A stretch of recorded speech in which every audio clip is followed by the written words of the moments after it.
여러분 안녕하세요. 오후의 경제수다 김혜연입니다. 안녕하세요. 윤선영입니다. 네, 지난주 우리 시장은 코스피가 2,800선을 확보하면서 기분 좋게 마무리 지었습니다. 이번 주에는 2,900선 시도해보지 않을까라고 돋보이는 부분인데요. 지난 미국 증시도 분위기 좋게 마감을 했습니다.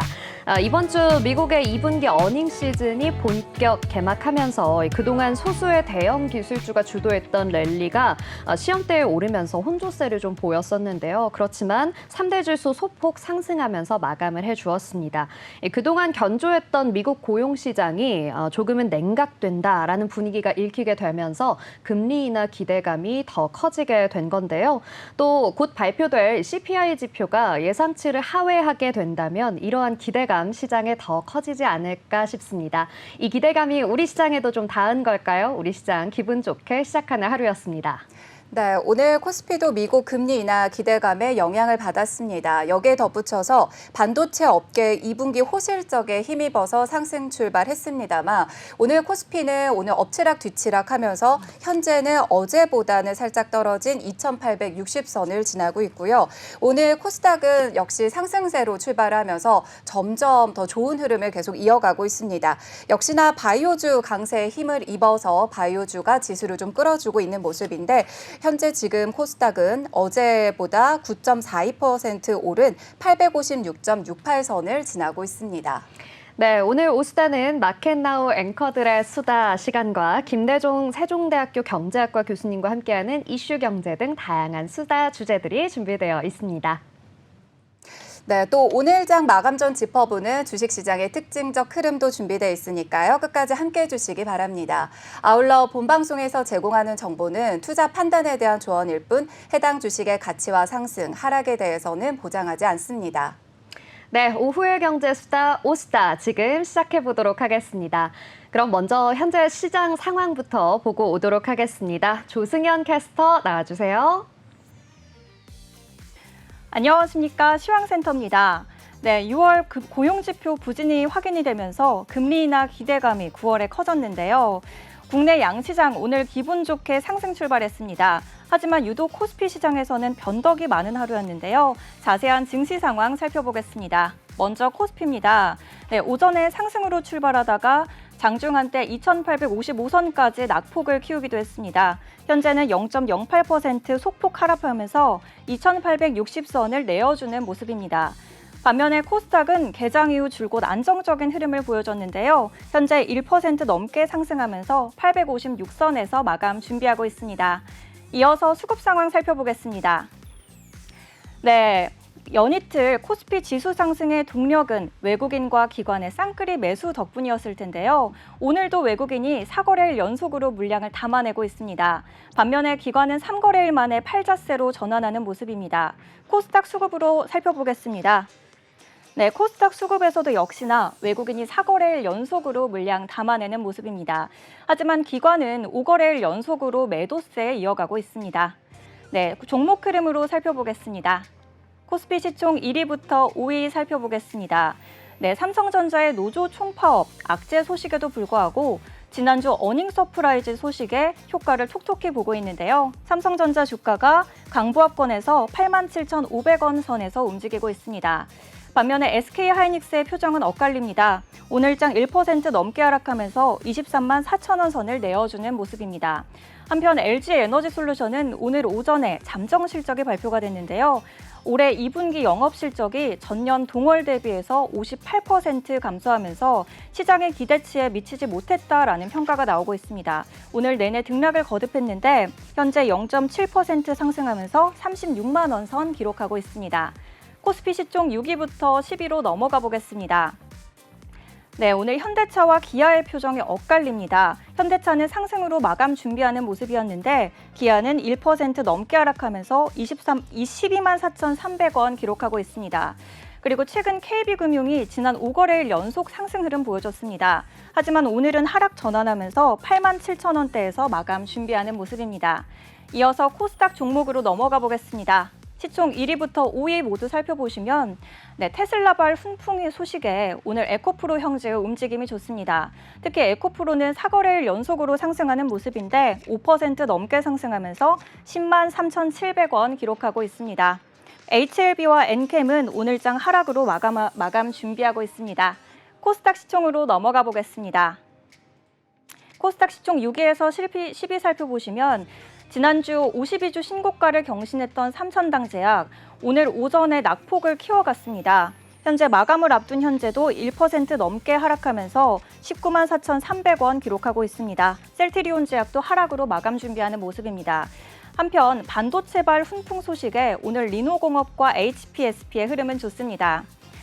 간밤 오늘 주 후반에는 CPI와 PPI 지표가 발표가 되는데요. 현재 기술주 중심의 랠리가 우리 시장에서도 계속해서 반영될 수 있을지 지켜보셔야겠습니다. 지금까지 시황센터 조승현이었습니다.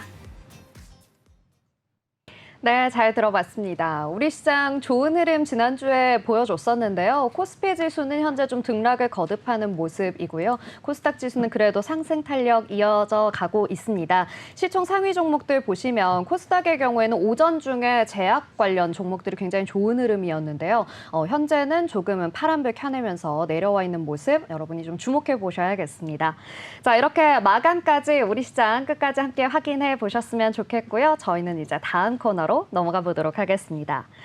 다양한 이슈와 테마들 정밀 분석해보는 마켓나우 시간입니다.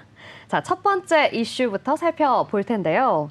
우리 해군의 저력을 볼 수 있는 세종대왕함 그리고 정조대왕함에 이어서 2036년 취역을 목표로 무려 7조 8천억 원의 차기 구축함 사업권을 놓고 이 현대와 한화가 부딪히고 있다는 소식입니다. 총 6척이 건조될 예정이라고 하는데요. 첫 국산 구축함이라는 데 그 의미가 크다라고 할 수 있겠습니다. 이 HD 현대중공업과 하나오션 대체 어떤 대립들을 좀 해 나가고 있는지 자세히 좀 설명해 주시죠. 네, 앞서 말씀해 주신 이제 우리 해군력을 강화할 4세대 이지스함이죠. 근데 이 이지스함을 누가 만들게 될지 올해 하반기에 결정이 나게 됩니다.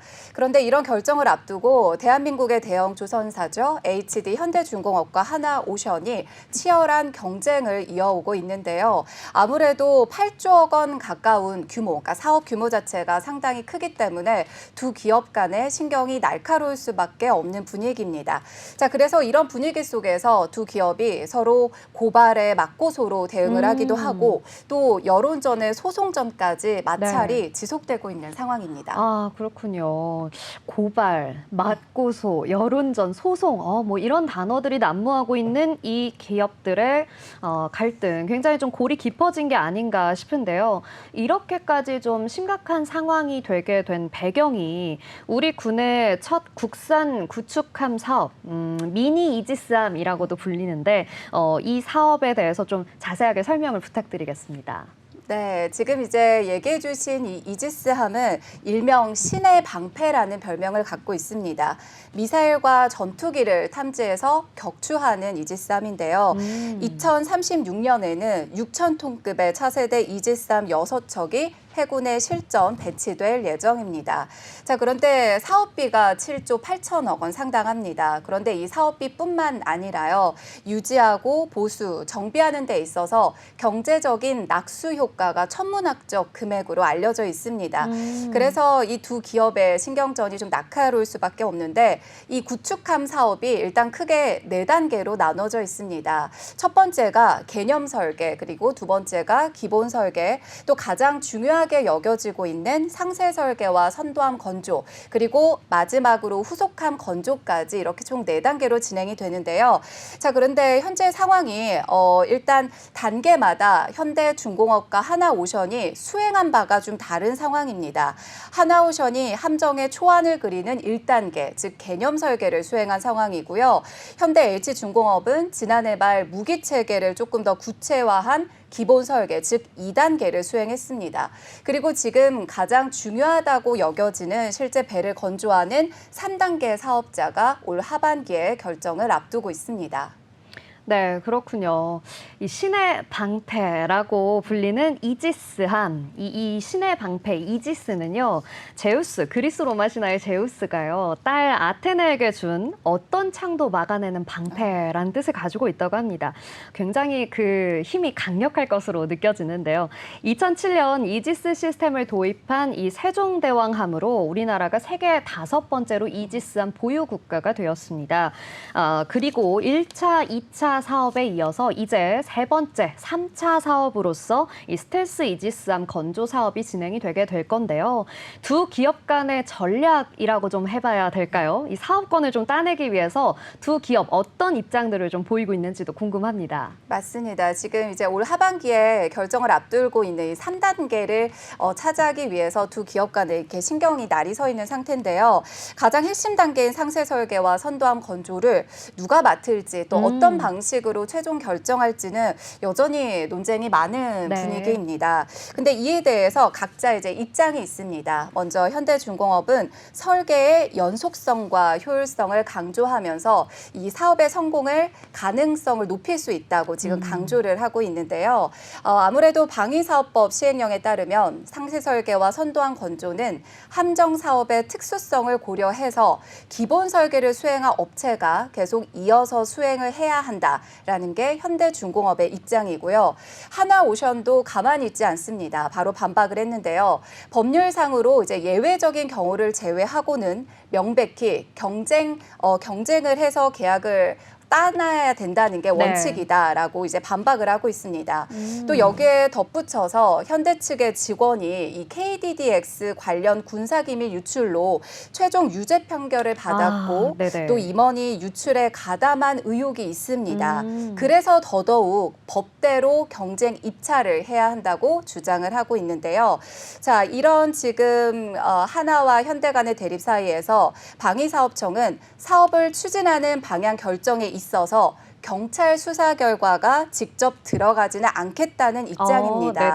그래서 이 KDDX 사업자 선정을 둘러싸고서 하반기까지는 논란이 계속 이어질 것으로 보고 있습니다.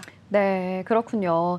최근 우리의 방산 기술 정말 날이 갈수록 높아져 가고 있는데 미국이나 폴란드와 같이 해외로의 뻗어나가는 진출뿐만 아니라 이 국내의 군사력까지 좀 강화할 수 있는 사업인 만큼 양사의 갈등이 좀 원만하게 해결이 되었으면 하는 마음입니다. 자, 그렇다면 다음으로 살펴볼 이슈는요. 바로 비아파트 미분양 대출마저 막혔다라는 내용인데요.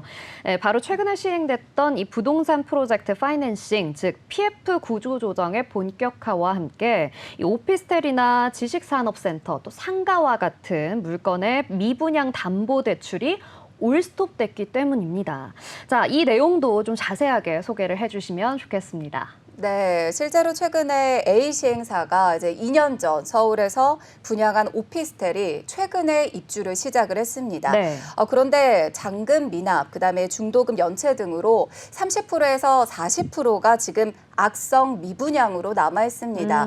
적지 않은 수치로 보고 있는데요. 이 중도금 대출을 실행한 은행이 보증을 선 시행사에 수백억 원대의 대위 변제를 요구하고는 있지만 앞서 말씀해 주신 대로 이 미분양 물건을 활용한 대출이 지금 막혀 있습니다. 그래서 자금을 구하는데 굉장히 어려워진 상황입니다. 네, 그렇군요. 이게 사실 부동산이라는 게요, 뭐 한 푼, 두 푼 이렇게 소액으로 좀 할 수 있는 게 아니지 않습니까? 그러다 보니까 이 자금줄이 꽁꽁 묶여 있는 현재 상황이 더 문제가 되는 것 같은데요. 이 자금을 구하지 못하게 된 주요한 원인을 좀 자세하게 분석해 주시죠. 네, 사실 처음부터 그랬던 거는 아니고요. 예전에는 이 비아파트들도 자녀 물건을 담보로 대출을 받아서 공사비를 지급하거나 이자 변제 등에 활용할 수는 있었습니다. 그런데 최근에 자금 시장이 막혔는데 그 이유가 부동산 프로젝트 파이낸싱 구조 조정이 좀 본격화되면서 담보 대출이 아예 불가능해졌습니다.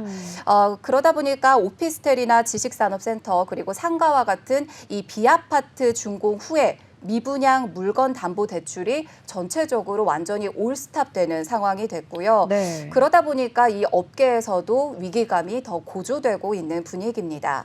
자, 이렇게 되면 아무래도 약정에 따라서 시행사들이 갚지 못하게 된 이 빚은 건설사들이 대신 그대로 떠안게 되는 상황입니다. 네. 그리고 지금 호황기 때 분양됐던 이 비아파트들의 입주가 최근에 좀 본격화되면서 준공 후에 잔여 물량이 지금 늘고 있다는 것도 부담을 가중시키는 원인이 또 되고 있는데요. 자, 여기에 더해서 또 다른 비시행사의 경우는 수도권 지역의 지식산업센터의 초기 분양률이 95%를 기록했었는데 비아파트 시장이 전체적으로 침체가 되면서 준공 후에는 소유권 이전이 75%에 그치기도 했습니다. 네, 그렇군요.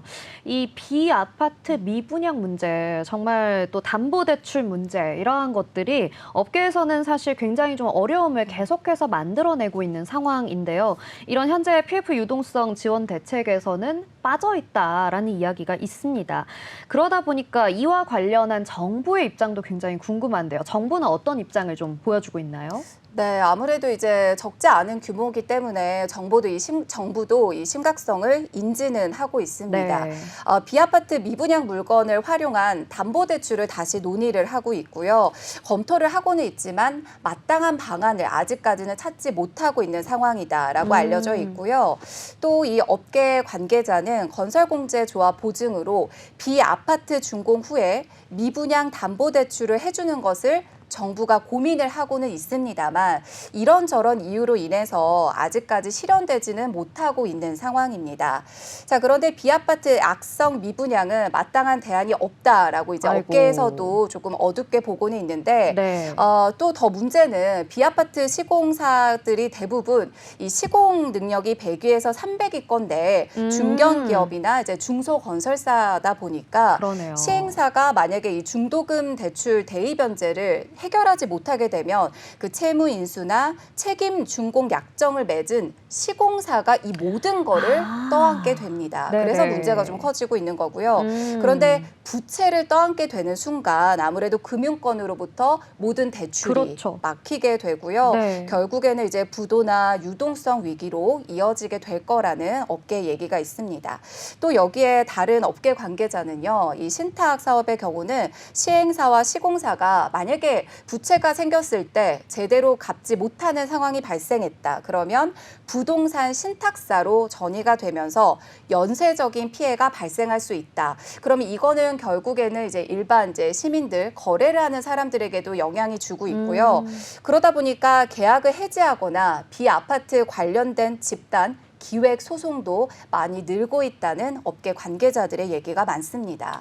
네, 결국 이 시행사의 빚을 시공사가 떠안게 될 수밖에 없는 구조다 보니까 이 문제가 더 연쇄적으로 발생을 하게 되는 것 같습니다. 좀 시급한 대책 마련이 필요해 보입니다. 자, 그럼 오늘 마켓나우에서 마지막으로 다뤄볼 이슈는요. 끊이지 않고 나오는 급발진 의심 사고입니다. 최근 시청역 참사를 포함해서 급발진을 주장하는 사고들이 계속해서 좀 나오고 있는데요. 이에 대한 시원한 결론이나 어떤 정부의 뾰족한 대책은 좀 부재한 상황입니다.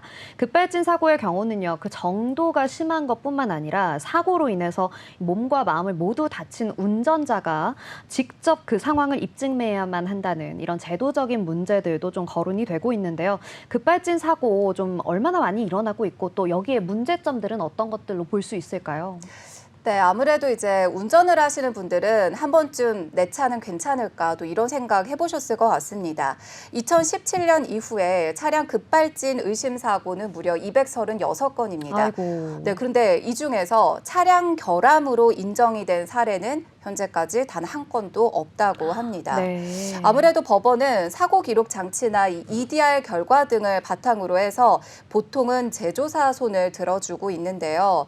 대부분이 운전자의 차량 미숙으로 결론이 나고 있습니다. 그런데 이 입증을 하기까지가 과정도 굉장히 까다롭고요. 비용도 굉장히 많이 든다고 합니다. 그래서 현행법상 이 제조물 결함이 있다라는 입증을 1차적으로는 소비 소비자가 해야 되는 상황이 있는 건데요. 네. 자, 이렇다 보니까 우리가 이제 운전만 하는 사람이 이제 차량에 대한 전문가가 아니기 때문에 소비자에게 너무 큰 부담을 주는 게 아니냐 이런 우려가 물론 나오고는 있습니다만 아직까지도 운전자가 피해자가 사고를 직접 입증해야 되는 거는 여전히 변함이 없는 상황입니다. 네, 그렇군요. 말씀해 주신 것처럼 운전자들은 사실 차량에 대해서는 전문가라고 보기 어려운 상황이기 때문에 국과수에서도 이 차량의 EDR만을 통해서 판단을 하고 있거든요.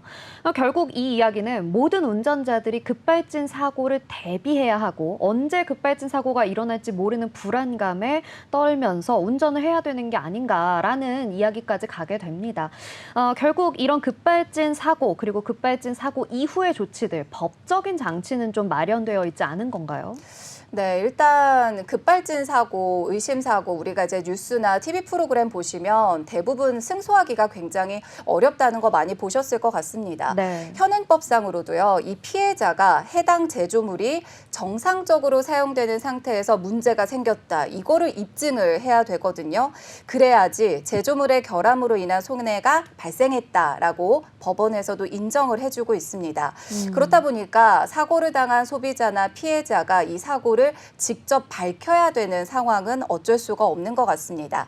자, 국내 급발진 의심 사고 아까 236건이라고 말씀을 드렸는데요. 그중에 2020년에 발생했던 사고를 한번 말씀드리면 좋을 것 같습니다. 자, 그때 굉장히 이례적으로 민사소송 항소심이 1심 판결을 뒤집고 유일하게 제조사도 일부 책임이 있다라고 인정했던 사례가 있습니다. 네. 그런데 이 당시에도요, 사고를 당했던 그 유족이 피해자가 당시 상황에 대한 증거를 굉장히 꼼꼼하게 증명을 한 덕분에 제조사 책임이 일부는 인정이 됐던 사례인데 이마저도 아직 대법원의 판결은 나지 않아 있는 상황입니다. 자, 이에 대해서 블랙박스 영상과 EDR 기록이 만약에 일치하지 않을 경우에는 제조사도 좀 입증을 해야 된다. 이 책임을 같이 해야 된다라는 얘기가 물론 나오고 있습니다만 공정위가 마련 중인 대안에서는 빠져 있는 것으로 드러났고요. 가장 또 얘기를 많이 하고 있는데 페달 쪽에 블랙박스를 네, 의무화하자. 이 맞아요. 얘기가 많이 나오고 있습니다. 자, 그런데 국토부는 어렵다는 입장을 보이고 있습니다. 네, 그렇군요. 이렇게 급발진 의심 사고들 그리고 차량의 전자 제어 장비들이 좀 더 증가하면서 편리해진 것은 맞습니다만 그런 위험성까지도 더 높아진 게 아닌가라는 생각이 듭니다. 이 정부나 업계의 급발진 사고 예방과 또 그 대책이 심도 있게 좀 고민이 되어서 다시는 이런 안타까운 사고가 일어나지 않도록 해야겠습니다. 자, 그렇다면 저희는 이렇게 마켓나우 앵커들의 수다 함께 이야기 마무리해보고요. 다음 코너로 넘어가 보도록 하겠습니다. 우리 시장 마감을 현재 8분여 앞두고 있는 상황입니다. 오늘 시장에서 뜨거운 모습을 보여줬던 종목들 살펴볼 시간 준비되어 있는데요. 이 시각 특징주 탑5 확인하고 오겠습니다. 네, 오늘은 어떤 종목들이 주목을 받았는지 특징주 탑5 살펴보겠습니다. 먼저 5위입니다. 5위는 제이스텍인데요. 이 제이스텍이 장 초반부터 5% 강세로 출발을 했습니다. 지난 2일에 제이스텍은 인도 2차 전지 배터리 제조업체 IBC와 함께 자동화 설비 공급 계약을 체결한 바가 있는데요. 지금 현재 4% 넘게 급등하며 6,610원에 거래되고 있습니다. 현대차가 인도 시장에서 역대 최대 실적을 기록하면서 오는 2030년까지 133조 원까지의 성장이 예상된다라는 전망이 나왔는데요. 이 때문에 인도 전기차 시장에서 최대 수혜주로 부각된다라는 기대감까지 더해지고 있습니다. 인도가 2차 전지 대부분을 수입에 의존하고 있는 만큼 앞으로도 대규모 수주가 지속될 것이다 라고 보고 있는데요. 향후에는 IBC가 나스닥 상장 등 시장 프리미엄도 함께 누릴 것으로 확인되고 있습니다. 이어서 4위도 살펴보겠습니다. 4위는 삼성전자입니다. 삼성전자가 지난주 금요일이었죠. 바로 어닝 서프라이즈를 발표했는데요. 10조 4천억 원이라는 신장 컨센서스를 넘어서는 그런 실적 발표가 있었습니다. 오늘도 52주 신고가를 경신하면서 3거래 연속으로 상승세 이어지고 있습니다. 지금 현재 87,700원에 거래되고 있는데요. 구만전자를 코앞에 두고 있습니다. 증권가들은 목표 주가를 10만 원에서 11만 원으로 높여 잡았는데요. 3분기 실적은 더욱 개선될 것이다 라고 전망하고 있습니다.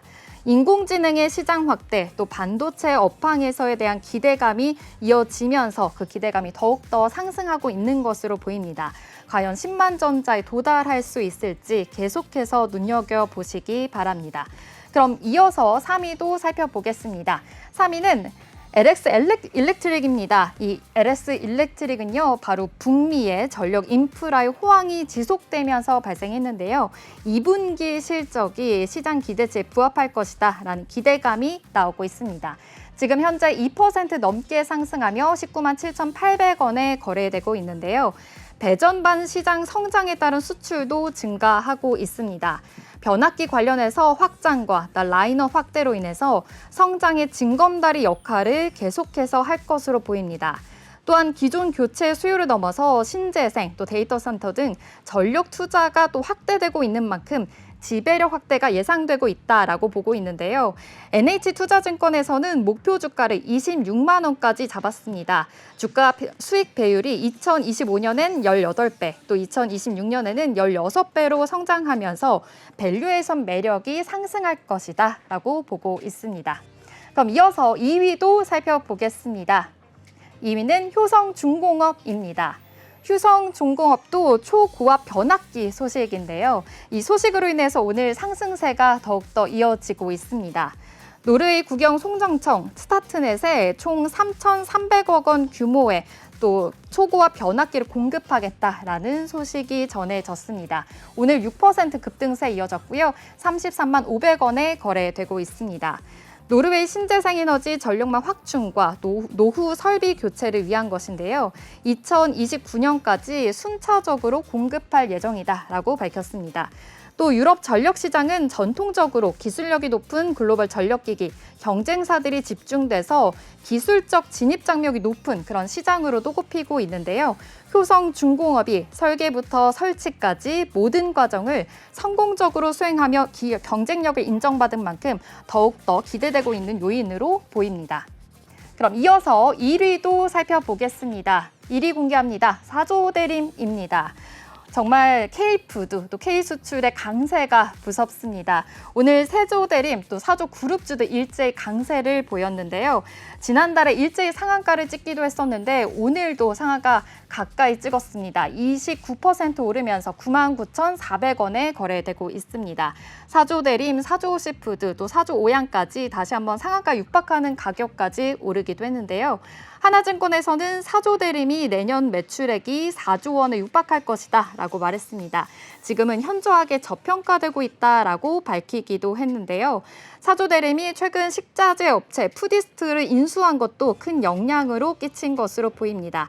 사조그룹은 푸디스트가 보유한 전국 6개 권역 물류센터, 또 13개의 도매마트, 또 식자재 플랫폼을 통해서 기존 식품 제조 사업과 함께 시너지 효과를 창출할 것으로 계속해서 보이고 있는데요. 앞으로도 기대 상승 더욱더 눈여겨보시기 바랍니다. 그럼 지금까지 이 시각 특징주였습니다.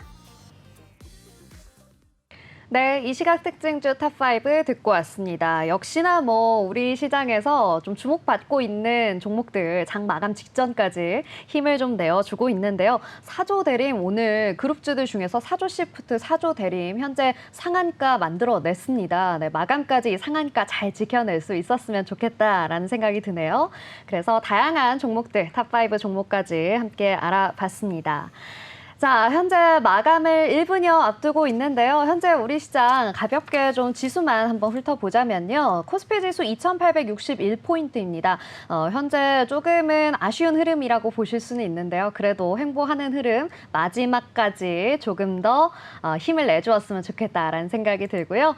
코스닥 지수는 오늘 굉장히 흐름이 좋습니다. 탄탄하게 상승 탄력 받쳐주고 있는데요. 858포인트 지나가고 있습니다. 자, 이렇게 우리 시장 시장 오늘 혼조세로 좀 이어져 가고 있는 가운데 우리 시장 마감 이후에 또 어떻게 진행이 될지 저희 방송으로 끝까지 체크해 주시기 바랍니다. 자, 그렇다면 이제 마감 시황까지 저희 한번 듣고 오도록 하겠습니다. 다시 한번 만나보도록 할 텐데요. 우리 시장 약 40초 정도 마감을 앞두고 있습니다. 자, 오늘 코스피 코스닥 지수 계속해서 혼조세로 흘러가고 있는데요. 시총 상위 종목들 조금은 아쉬운 모습들 보이고는 있지만 그래도 이 모습들 여러분께서 계속 좀 지켜보시면서 마감 어떻게 흘러가는지 보셨으면 좋겠습니다. 오늘 코스닥 지수에서는 사실 제약바이오 종목들 굉장히 아침엔 좋았거든요. 맞습니다. 그런데 현재는 조금 아쉬운 흐름으로 내려와 있는 게 좀 주목해 볼 모습인 것 같습니다. 자, 그럼 우리 시장 마감 콜 듣고 오도록 하겠습니다.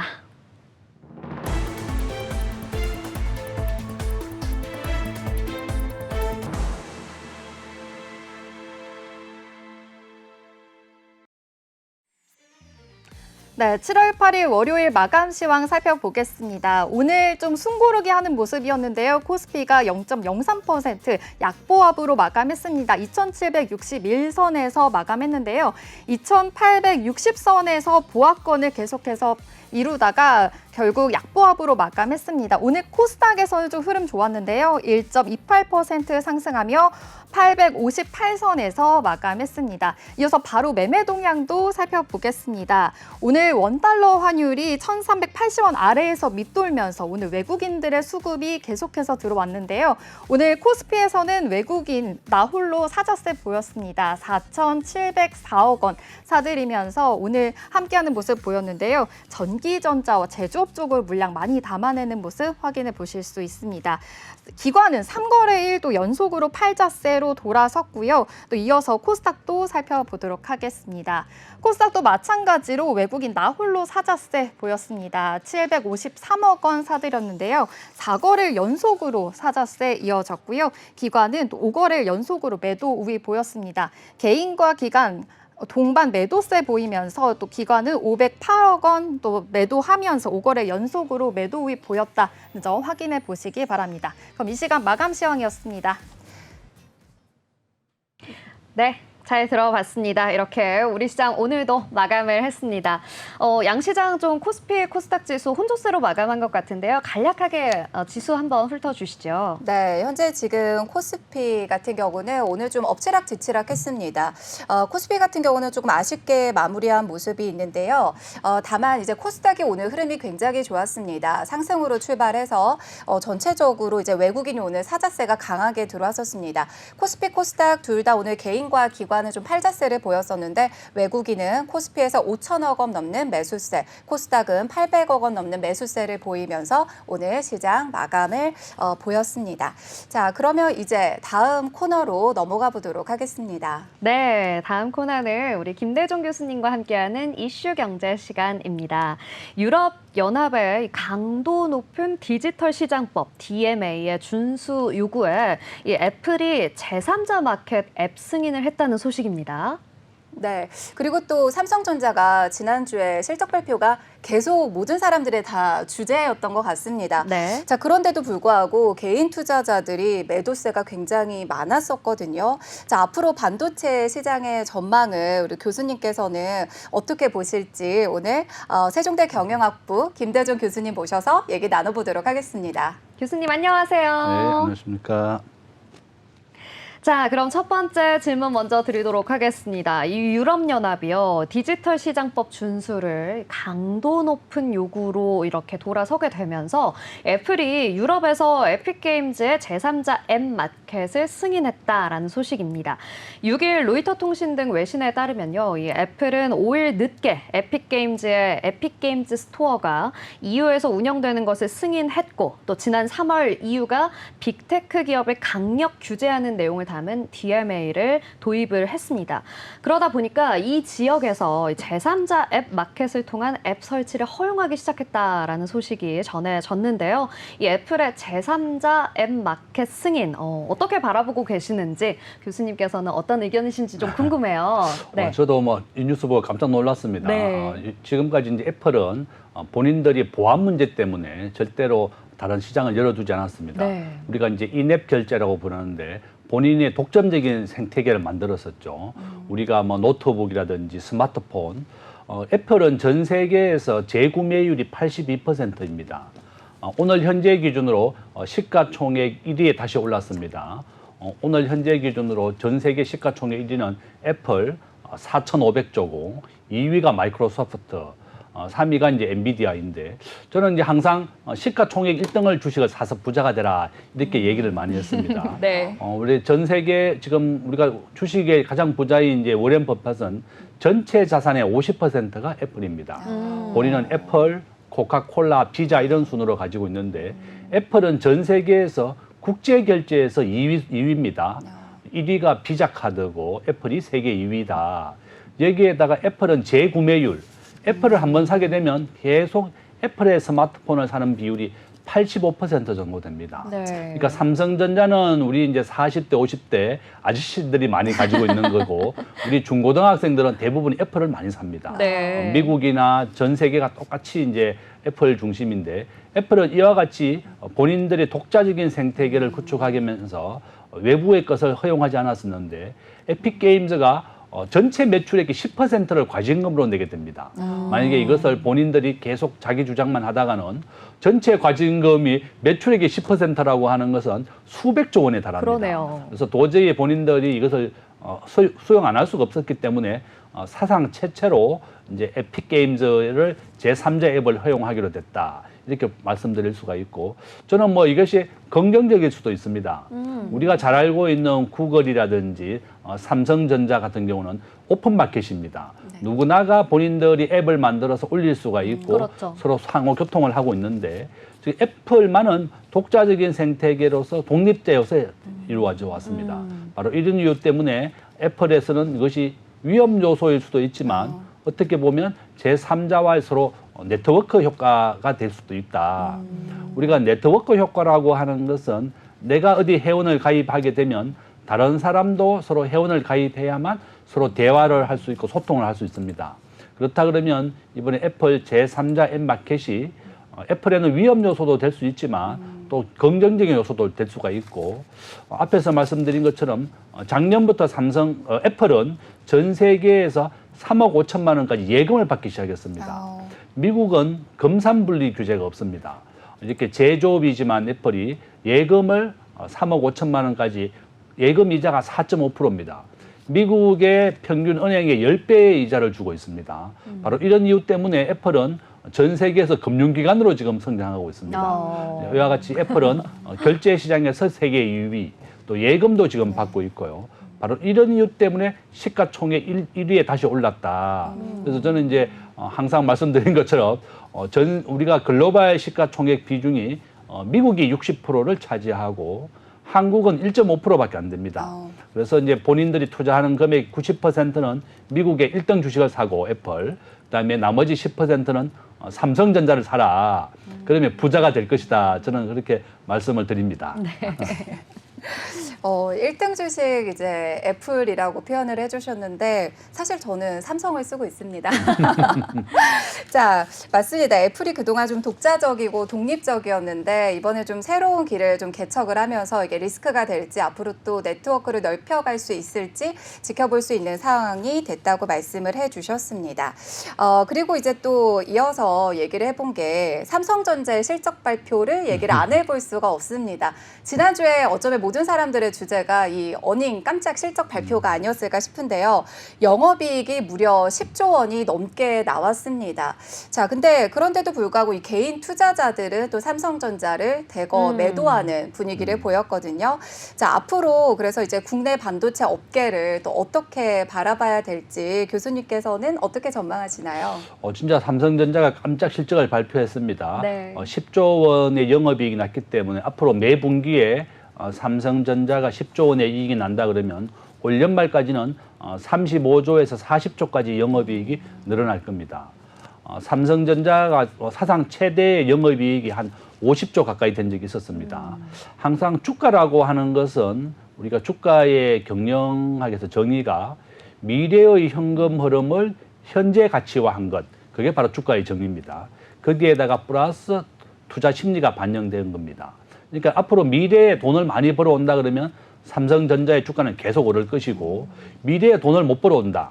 삼성전자가 영업이익이 50조 이상이 났을 때 주가는 하락을 시작했습니다.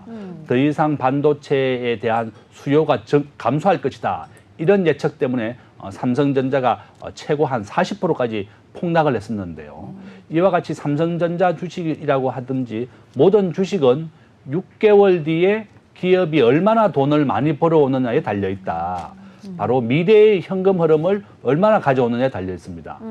우리 개인들이 삼성전자 주식을 5조 원 이상 매도했는 이유는 우리나라 주식보다는 대만의 TSMC라든지 엔비디아라든지 그런 기업에 대한 그 전망이 더 좋아질 것이라고 생각했었고, 두 번째는 우리나라의 이제 금투세, 금융투자종합소득세가 내년 1월 1일부터 시행이 됩니다. 네. 만약에 내가 5천만 원 이상의 이익이 발생했다 그러면 22%의 세금을 내고요.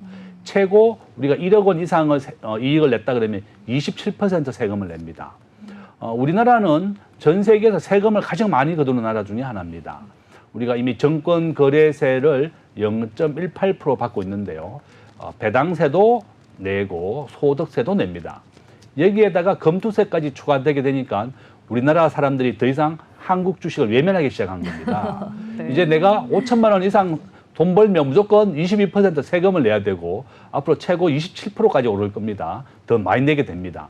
이익이 많으면 많을수록 세금을 많이 내게 되니까 더 이상 한국 주식보다는 미국 주식으로 옮기자. 그런 추세가 많이 불고 있고, 시가총액 비중에서도 미국이 60%고 한국이 1.5%밖에 안 되기 때문에 90대 15로 하는 것이 적정한 주식의 비율이다.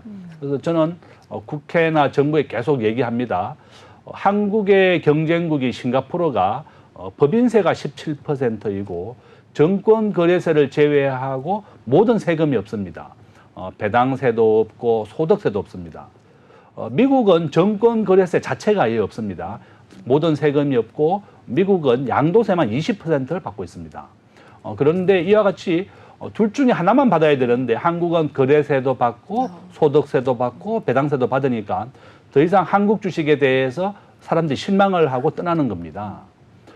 제가 정권회사에 입사했을 때가 1994년인데요. 그 당시가 30년 전입니다.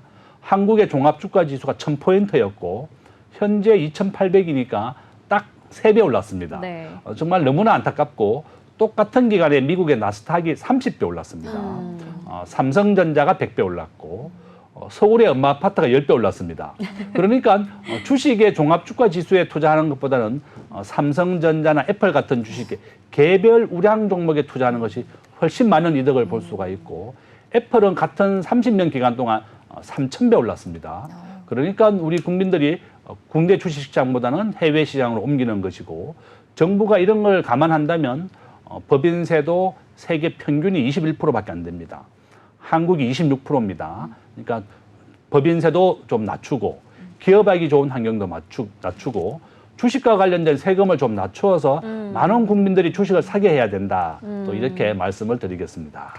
네, 우리 교수님이 계속 좀 저희 방송에서 늘 이야기해 주셨던 내용들의 종합적인 내용이지 않을까 싶습니다.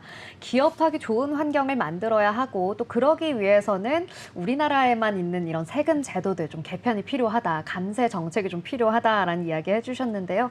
아마도 이렇게 좀 세금 정책이 개편이 되게 되면 우리의 반도체 시장도 좀 밝은 전망으로 갈 수 있지 않을까라는 생각이 듭니다. 자, 그렇다면 교수님, 이렇게 또 반도체 이야기에 이어서요, 이번엔 또 하나의 뜨거운 섹터에 대해서 이야기를 좀 해보려고 합니다. 바로 집값, 그리고 전세값, 부동산 이야기를 좀 해보려고 하는데요. 이 집값도 오르고요, 전세값도 오르고요, 매매가도 오르고 있습니다. 이렇게 계속 상승하고 있는데 사실 실제 수요자들은요, 이런 아파트뿐만 아니라 경매에 대한 관심이 높아지고 있다고 해요. 네. 그래서 서울 아파트 경매 시장에서 그동안 굉장히 인기가 있었던 강남구보다 지금은 마용성이라고 불리는 마포, 용산, 성동구의 인기가 높아져 가고 있다고 합니다. 경매의 인기 높아지는 현상, 그리고 마용성의 인기 현상, 이런 것들은 또 어떻게 보고 계세요, 교수님? 저는 아주 긍정적이라고 봅니다. 네. 우리가 주가라든지 부동산은 은행 이자와 가장 관계가 높습니다. 항상 은행의 대출이자, 집담보대출 금리 기준으로 7%가 기준입니다. 잘 적어 놓으시다가 우리가 이제 은행의 대출 이자가 7% 이하로 내려가게 되면 부동산 가격이 크게 상승합니다. 주가도 마찬가지입니다. 기준금리와 주가나 부동산의 가격은 관계는 반대의 관계가 있고 그것이 마이너스 0.8이다. 그러니까 마이너스 100%라 그러면 완전히 동일한 거고 마이너스 0.8이니까 80%로 반대의 관계로 움직이는다는 뜻입니다.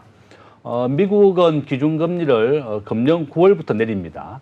0.25% 정도 내릴 것이고 미국은 한 번 내지 두 번 내립니다. 네. 그렇다 그러면 주가는 6개월 선행지수이기 때문에 이미 반영이 돼서 미국은 지금 사상 최고치를 매일 경신하고 있고요. 그렇죠. 네네. 부동산은 경기 동행지수라고 부릅니다.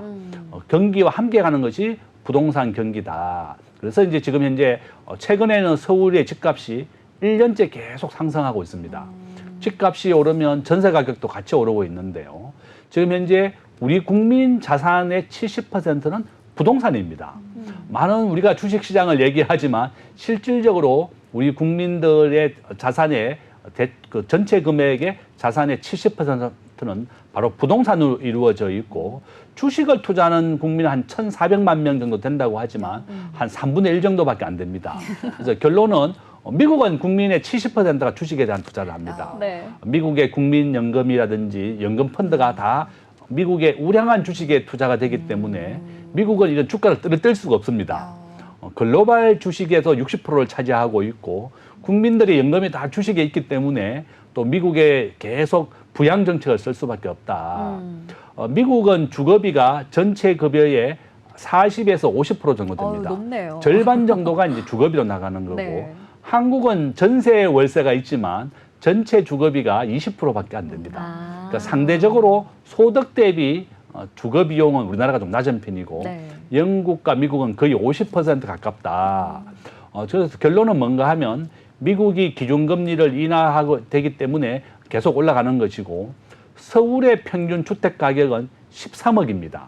그러니까 우리가 지금 현재 압구정동이 이제 가장 부자 동네 중에 하나인데 한 32평 기준으로 40억 정도 합니다. 아이고. 현재 가장 비싼 아파트가 이제 원베일리 아파트인데요. 네. 32평이 19억에 분양했는데 현재 한 46억 정도 됩니다. 아유, 네. 그러니까 강남에 아파트 분양받으면 무조건 차익이 25억 정도 됩니다. 그러니까 이 시청자분들은 꼭 강남에 한강 이북보다는 한강 이남을 분양을 해서 당첨하는 것이 가장 좋고 지금 마용성이 뜨고 있는 이유는 지금 현재 우리가 강남에 집을 사기에는 집값이 40억이 너무 넘기 어려워요. 때문에 네. 절반 LTV가 지금 40%를 대출해 줍니다. 현금이 20억 있어야만 그 집을 살 수 있기 때문에 자금을 조달할 수가 없다. 정부가 DSR 규제를 이제 9월부터 확대합니다. DSR 규제는 총 부채 원리금 상환 비율. 아주 뭐 이름도 길고 이 스트레스 DSR이라고 부르는데 스트레스를 더 받습니다, 국민들이. 네. 용어도 너무 길고. 그래서 결론은 뭔가 하면 앞으로 대출을 9월부터는 1억씩, 2억씩 더 줄어들게 됩니다. 바로 그것이 이제 DSR 규제인데 결론은 이와 같이 강남에 진입하기 너무 어려운 국민들이 마용성에 또 경매로 많이 입찰을 하고 있고 저는 앞으로 부동산은 한 10년 정도 더 상승한다. 단독 세대주의 증가라든지 우리가 90세까지 산다든지 이런 또 외국인들을 매년 30만 명씩 우리가 유입을 하고 있습니다. 바로 인구 감소가 뭐 위험 요소지만 이런 긍정적인 요소도 있기 때문에 하여간 집 없는 사람이 50%, 집 있는 사람이 50%입니다. 집 없는 사람은 아파트를 분양받아라 이렇게 또 말씀을 드립니다. 네, 알겠습니다. 이제 계속해서 이 마용성의 인기는 높아질 것이다라고 이야기를 해주셨는데요. 저의 집도 언젠가 살 수 있기를 바라보도록 하겠습니다. 자, 오늘 이렇게 다양한 이야기 함께 나눠봤습니다. 오늘도 좋은 말씀 해주신 세종대학교 경영학과 김대중 교수님 인사 나누겠습니다. 고맙습니다. 네, 오늘 저희가 준비한 오후의 경제수다 오수다의 내용은 여기까지입니다. 네, 오늘 저희 마감 시황 짚어드리겠습니다. 자, 오늘 코스피는 플러스권, 마이너스권을 엎치락 뒤치락 하면서 마감했습니다. 현재는 2,857선으로 마감을 했고요. 오늘 코스닥은 상승으로 출발해서 계속해서 좋은 흐름 보였고요. 현재는 859선에서 마감을 했습니다. 네, 좋습니다. 그리고 시총 상위 종목들을 살펴보면 코스피 지수는 삼성전자가 이 노조의 파업 소식에도 불구하고 오늘 0.69% 상승하면서 마감을 했고요. 코스닥에서는 에코프로비엠과 에코프로 오늘 2차 전지주 간만에 좀 웃음 띄었다라는 내용까지 살펴보셨으면 좋겠습니다. 자, 내일은 더 시장에 가깝고 유익한 경제 이슈들 가지고 찾아오도록 하겠습니다. 저희 방송 다시 보기는 언제나 네이버와 유튜브를 통해 가능하다는 점 기억해 주시고요. 아울러 본 방송에서 제공하는 정보는 투자 판단을 위한 조언일 뿐 주식의 가치의 상승이나 하락에 대해서는 보장하지 않는다는 점도 기억해 주시기 바랍니다. 자, 그럼 오후의 경제수다 오늘 내용은 여기서 마치도록 하겠습니다. 내일 오후 3시 오스타에서 다시 만나요. 안녕!